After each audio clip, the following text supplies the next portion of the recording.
what I would say is that the issue is as systemic as many of the social issues we face in our culture.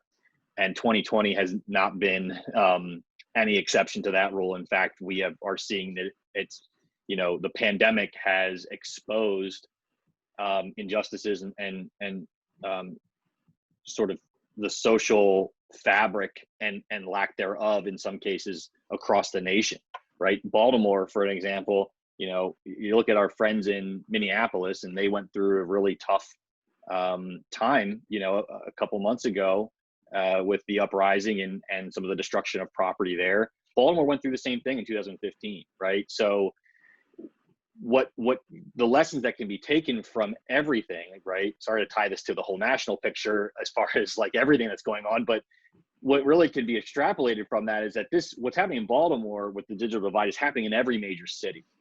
And it's not just an access to a computer that's the issue, right? It's the fact that communities aren't connected to the internet, right? In Baltimore alone, it's estimated that I've heard anywhere from 70 to 75,000 households do not have an internet connected device, right? And that's an issue. And so when you look at the necessity of it, I think every city has to find a way to address digital equity and the digital divide, because it's now, to me, it's more important than ever that the internet be treated as a utility.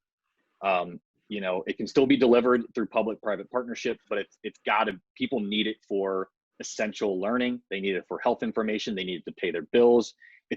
We've built our society around the internet. So it's not fair to say that, well, just because you're on one rung of the societal ladder, you don't get access to a lifeline.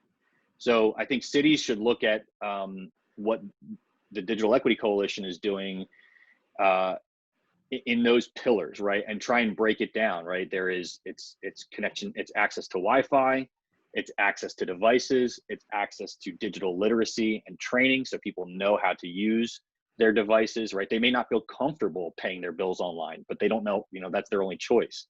And it's advocacy, right? At the governmental and grant making level to say, look, we need money for this. We need to get, funding to address this issue, because if the government's not going to do it, then it's going to take, grassroots organizations to do it.